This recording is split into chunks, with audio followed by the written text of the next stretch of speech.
Hello students, आइए आज हम लोग शुरू करते हैं चैप्टर रिप्रोडक्शन। तो what is reproduction? Reproduction is the of process of producing offsprings of their own kind. Right students? तो जैसे कि अगर हम बात करें फादर मदर ये अपने जैसे चाइल्ड को जन्म देते हैं, this process is called reproduction. However, students, this reproduction process is also a life process, but not necessary. It is not an essential life process. क्यों? क्योंकि अगर ऐसा होता तो सलमान खान, जिसने अभी तक शादी नहीं करी है, या हमारे former prime minister Atal Bihari Vajpayee, जिन्होंने अभी तक शादी नहीं करी थी, उन्होंने रिप्रोडक्शन नहीं करा तो वो जिंदा ना रहते। तो reproduction is not at all essential life process. However, this reproduction is a necessary advantage of reproduction. Reproduction process होता क्यों है? तो इसका रीजन है कॉन्टिन्यूएशन ऑफ स्पीशीज के लिए. Continuation of species. स्टूडेंट्स, आज दुनिया में 800 करोड़ से ज्यादा लोग हैं.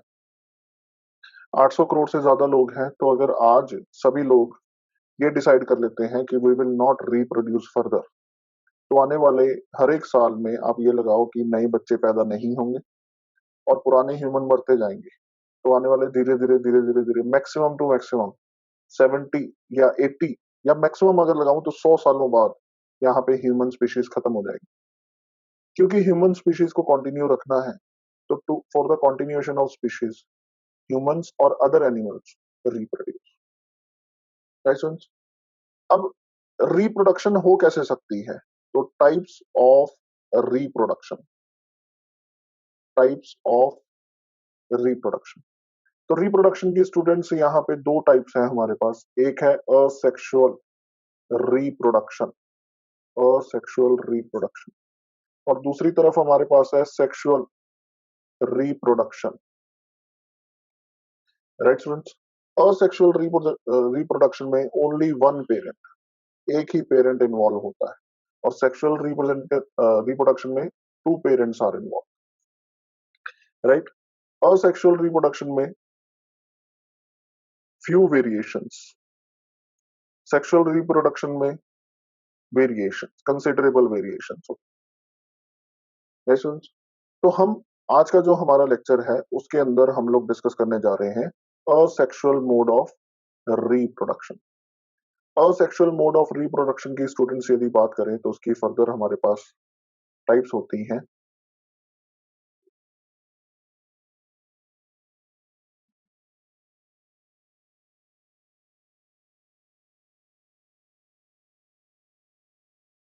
राइट? कौन कौन सी टाइप्स हैं? तो आंसर है बाइनरी फीजन. फिर कौन सी टाइप है? तो आंसर है मल्टीपल फीजन. फिर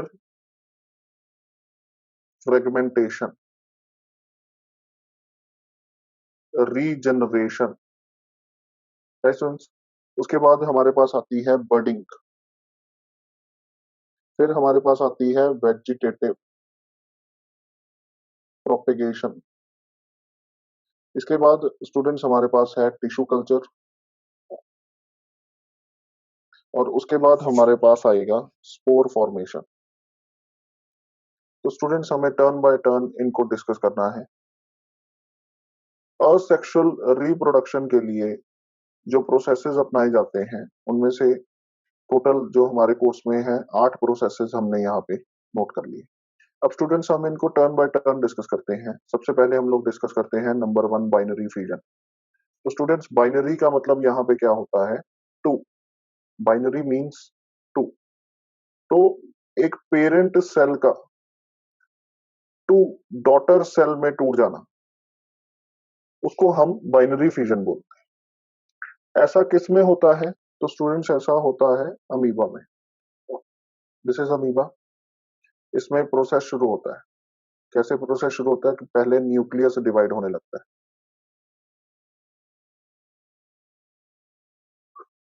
जब ये न्यूक्लियस डिवाइड हो जाता है तो उसके बाद साइटोप्लाज्म डिवाइड होने लगता है।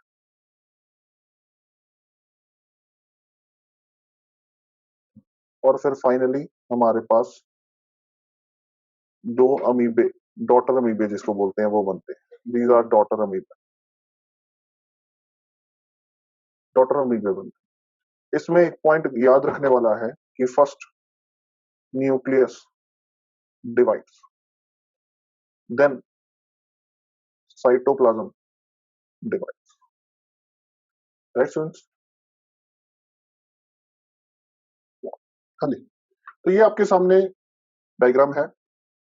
इस डायग्राम में यू कैन सी कि अमीबा कैसे डिवाइड हो रहा है। तो पहले धीरे धीरे करके न्यूक्लियस डिवाइड होता है और उसके बाद साइटोप्लाज्म डिवाइड। सिमिलरली बैक्टीरिया में भी ऐसा ही होता है। Right students? चलिए, इसके बाद हम सेकंड प्रोसेस की तरफ चलते हैं। हाँ जी। सेकंड जो हमारे पास है that is multiple fission. Multiple fission में क्या है? Unicellular organisms plus unfavourable conditions.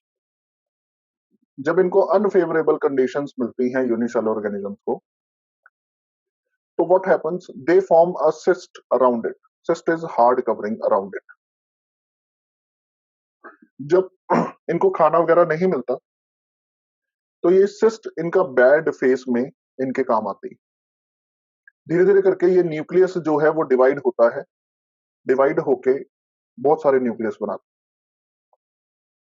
जब ये फेज खत्म हो जाता है, bad phase over, bad phase over, and favourable conditions आ जाती हैं दोबारा से, फेवरेबल कंडीशंस, तो क्या होगा, ये जो सिस्ट है ये ब्रेक हो जाएगा यहां से, और ये न्यूक्लियस बाहर चले जाएंगे। जब ये न्यूक्लियस बाहर जाएंगे तो every nucleus will form a new organism. ऐसा किस जगह पे होता है? तो आंसर है मलेरिया, पैरासाइट, प्लाज्मोडियम में ऐसा होता है। स्टूडेंट्स, थर्ड जो हमारे पास है दैट इज फ्रेगमेंटेशन।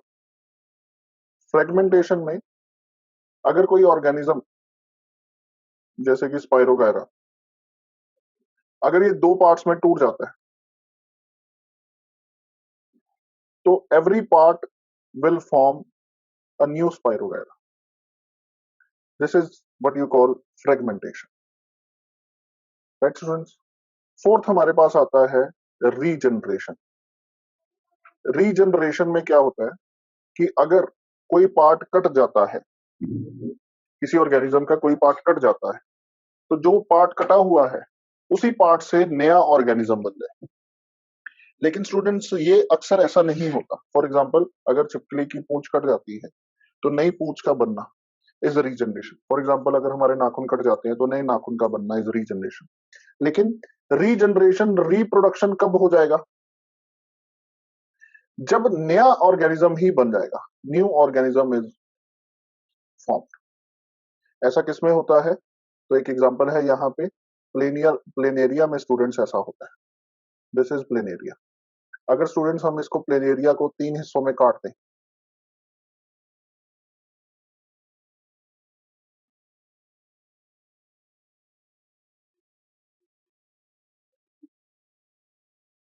अगर इसको तीन हिस्सों में काट दें प्लेनेरिया को,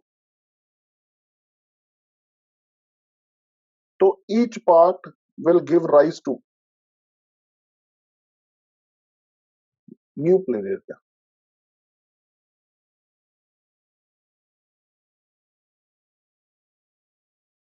this is called regeneration. Here it is not only regeneration but also reproduction. Next जो स्टूडेंट्स हमारे पास है that is called budding. Let us see that.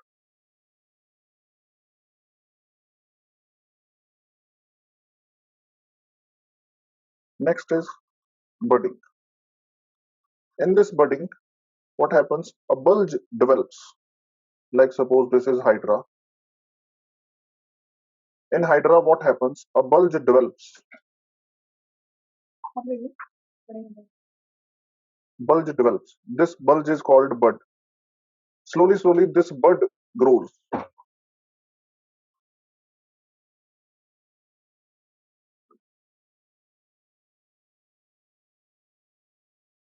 And this bud,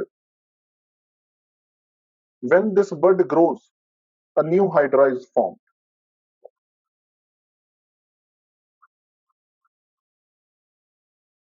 This type of structure is called budding.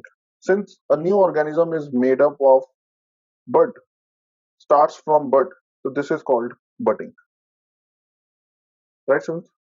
And the sixth case is, it is vegetative propagation.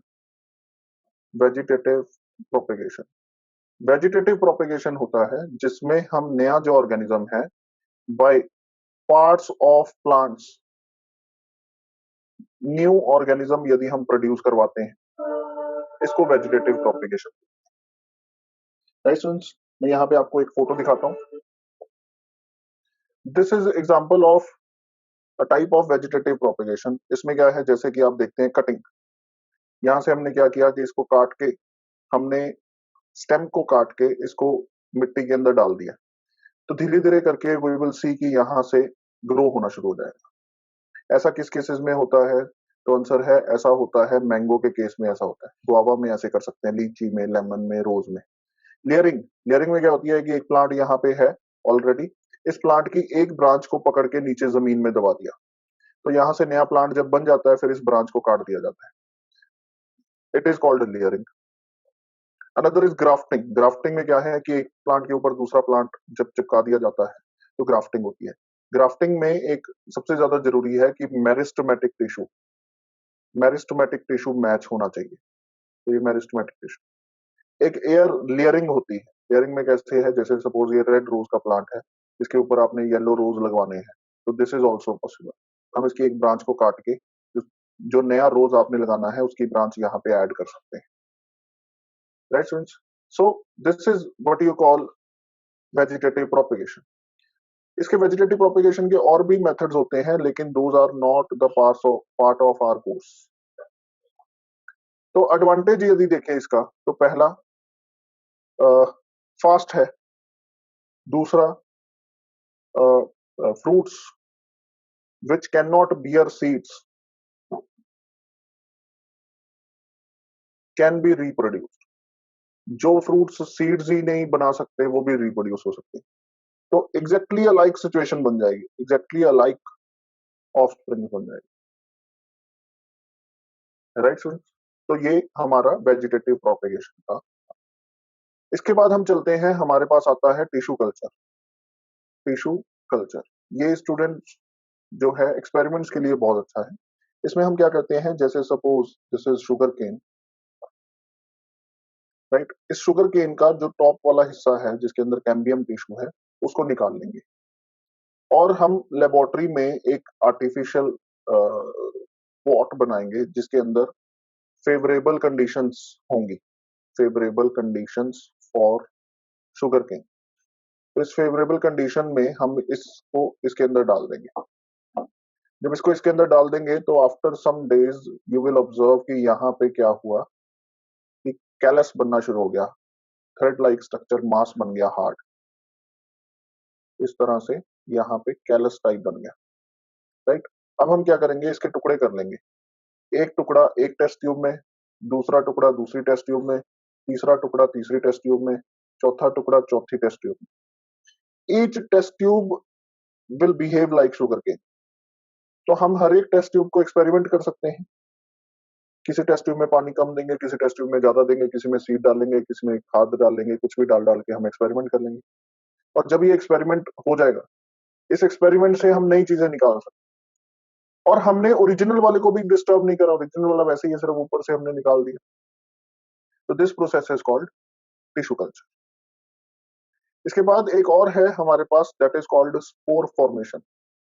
Spore formation, spore formation में क्या है ये bread के ऊपर जो fungus लगती है तो इसके बारे में है। तो यहाँ पे क्या होता है,